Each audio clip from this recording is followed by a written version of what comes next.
Hello, I would like to welcome you to my first podcast. And it's just a place where we can talk about all things spiritual and metaphysical, and anything that will raise our vibration and frequency of ourselves and of people around us and of the planet. So,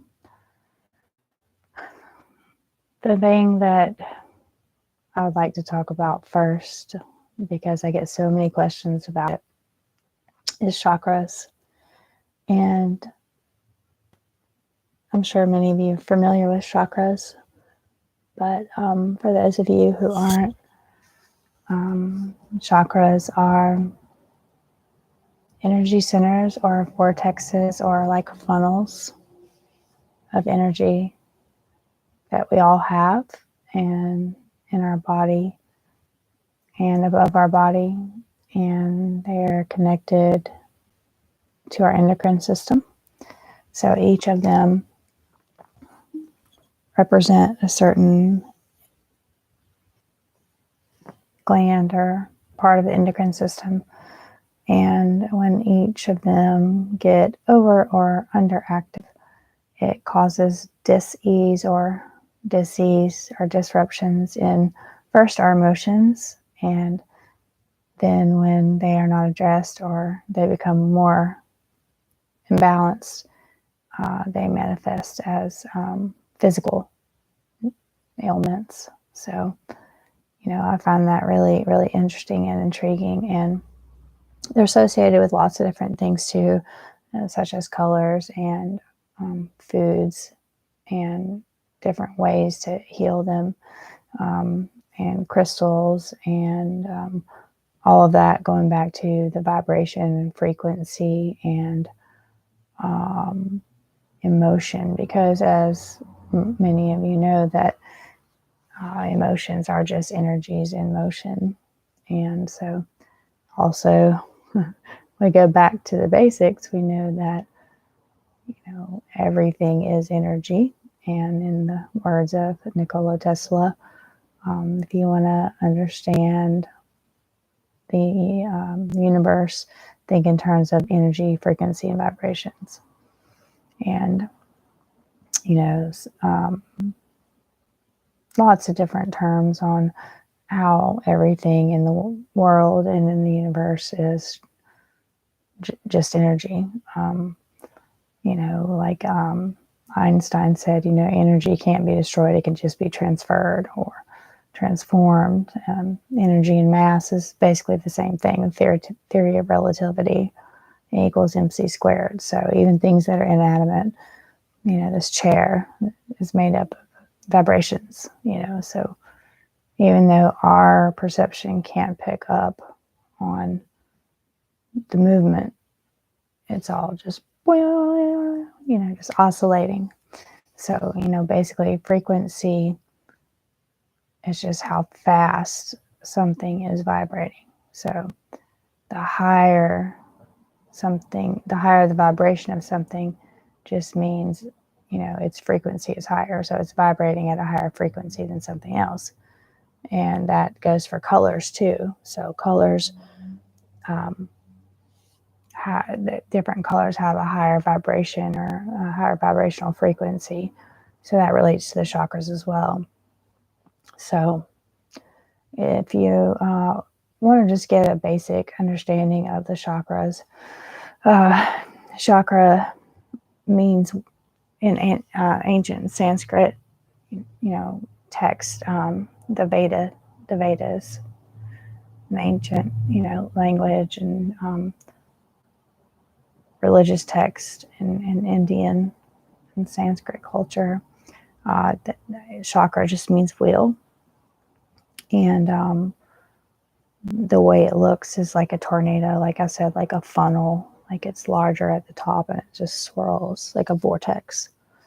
And so there's lots of different concepts on this, depending on what philosophy or, ancient,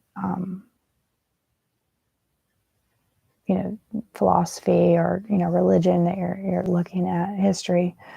But the one I'm talking about today is just the basic 7 chakras in the body. And it goes from the base of your spine, actually your perineum, or the base of your spine, the very bottom of where your vertebrae start, all the way up to the crown of your head. And it's represented sometimes as a serpent or a snake, and they call that the Kundalini. And sometimes when people have a spiritual awakening, they say that's when their Kundalini is arising. And it's kind of like a serpent snake that goes up your spine, and you feel all this sensation going from the base of your spine all the way up to the crown of your head. And so, just to kind of start with a basic understanding of the chakras and what they mean at the base of your spine, that's your root chakra, and you feel with this chakra the color red. And of course, with the root, it makes sense. It's like the roots of a tree or anything that's rooted, grounded, secure, safe, all of your basic needs. If you want to go Maslow's hierarchy of needs, you feel your sense of safety. You don't have to be in fight or flight. You know you're going to be okay. And that is associated with the color red. So, imagining that color red, if this is the feeling you don't have and you have struggles with this emotion, or feel that you're not safe, or worry that you're not okay, or feel that your basic needs are not met in some type of way, and you struggle with fear-based living, and have a fear when you think of these kind of thoughts, then, one good way is to eat red foods, like that are healthy for you, like beets, pomegranates, tomatoes, things like that. And then moving upwards, go to the sacral chakra, which is just underneath the belly button. And the sacral chakra is related to the sexual organs, the endocrine system with the ovaries and the testes, and associated with the color orange. And so creativity as well, and any orange foods if you have trouble in that area. And moving further up, that's the solar plexus chakra, and that's associated with confidence and self-empowerment and self-esteem. And and that is located right just a little bit above the navel area. And so if you have trouble with those areas, feeling like you're not worthy, feeling like you're not good enough, those kinds of things, then you may want to, or the opposite, feeling like you're arrogant, you're overconfident,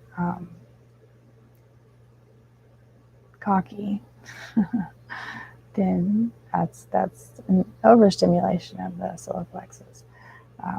Narcissism, that could be a problem too for some people. You may want to look into some things that could balance that chakra, which could also be not just foods, but lots of healing modalities, balanced energy. We can get into that later, but healing crystals for that area. Citrine is a great, any one that's colored yellow. And then moving up a little bit further towards this area, towards the chest, which is the heart chakra. And this is, mostly associated with the color green, but you can also associate it with the color pink, like a rose quartz color, which is all all divine feminine color, but the color green is what it's mostly associated with, and that's just unconditional love. And you have to be careful there because when you have it completely open, then you can get burned and then be not trusting, and then it can be completely closed, and then you're distrustful of people, and then you're not open for love at all. And then you also have to remember with the heart chakra that it begins with self-love. So if you can't give something you don't have. So it's very important with the heart chakra to keep it balanced, and it's a very tricky one to keep balanced because it all starts with loving yourself, which is very hard to do for some people.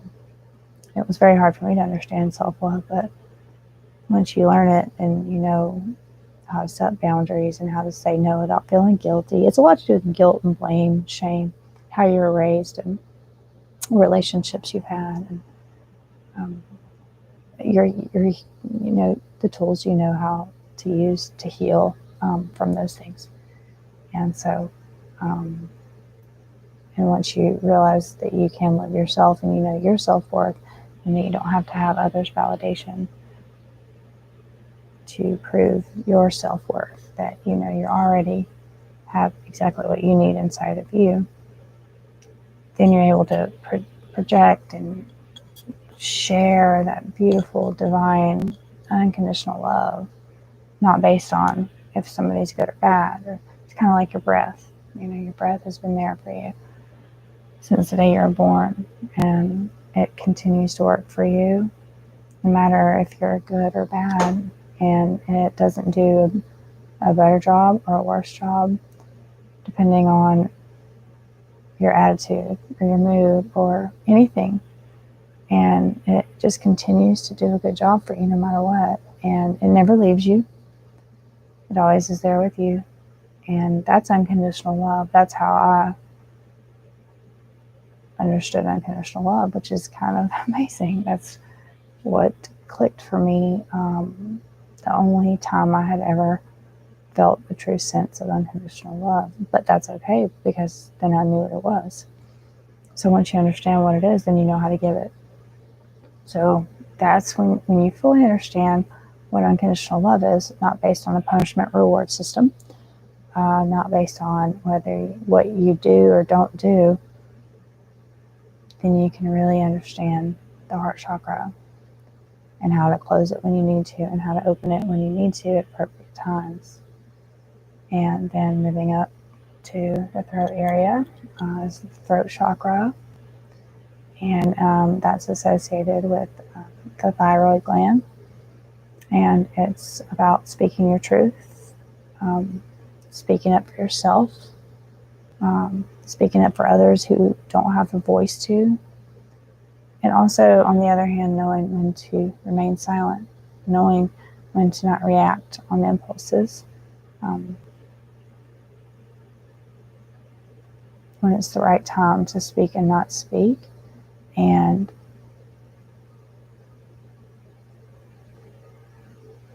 also knowing what you're seeking, knowing what your truth is, not to speak things that aren't what you really believe in.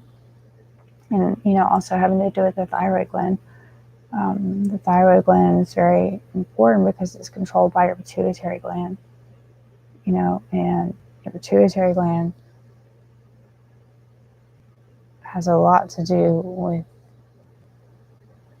your whole endocrine system. So, it's controlled by your hypothalamus, which is all of your pituitary, your pineal, your adrenals. Your whole endocrine system is controlled by your master gland, your hypothalamus. So you want all of these things to be connected together, which control all of your emotions and basically your whole body and how it functions. So it's actually very important for your immunity as well. So these things all are very connected, as are we all on this earth, So kind of seeing how that all ties together kind of ties everything in the whole universe together, which is really amazing when you learn that. So moving a little bit further up to the middle of your forehead or between the eyebrows, is the third eye chakra, probably my favorite chakra. Don't know why, but and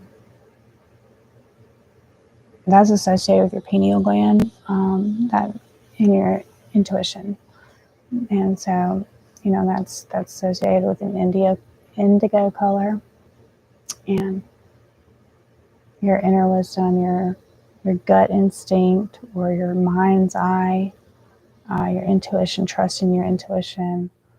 Um,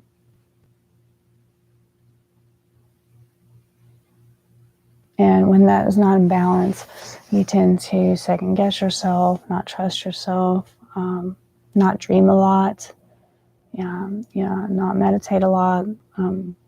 So a good way to, get that in balance is to look at the sun when it's not too bright.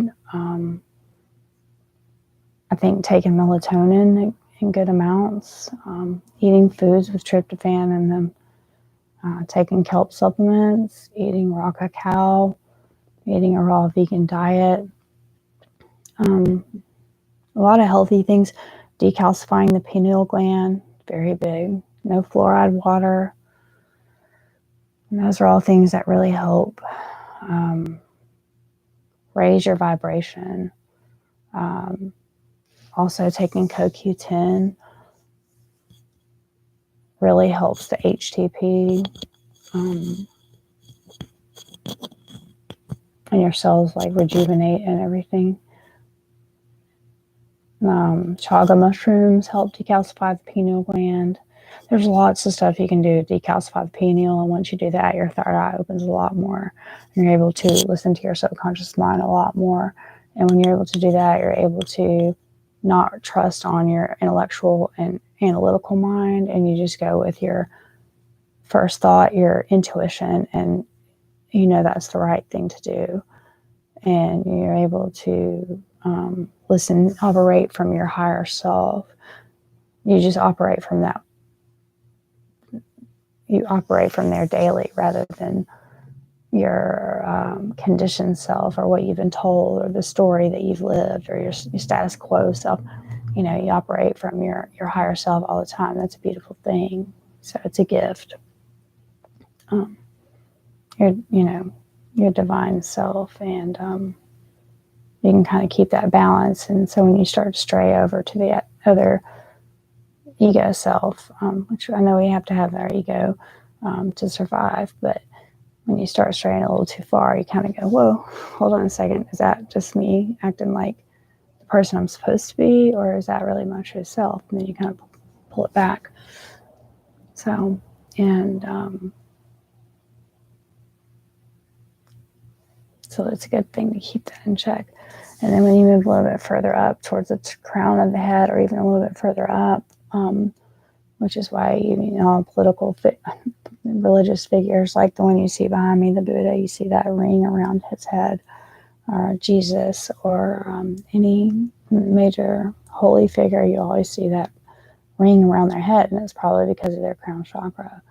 That is so beautifully active, and that is our connection with the divine.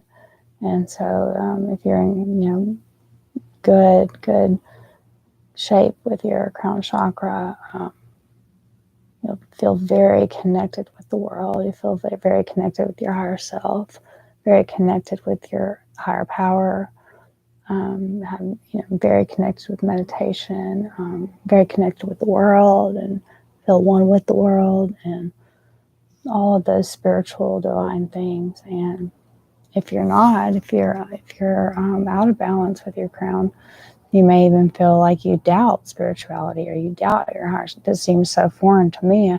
I can't imagine that, but it does happen. And so, there are practices that you can do to practice your ascension and to feel better in this way. And foods you can eat, and energy work. And if you're really struggling in this way, it might be a good idea to see an energy healer or spiritual teacher that can, help you understand, what archetype you're going through, or what your personality or what your subconscious is trying to tell you here, what you need to work on, or what would be beneficial and helpful to you to get back in touch with your crown chakra. So lots of energy and healing work to do and to help you. And if anybody has any questions or comments or anything, this is just a basic, rundown of the chakras. So I hope you got any answers out of any questions that you had about just the basic 7 chakras. So thank you so much. And next time we will talk about something here on Away We Go.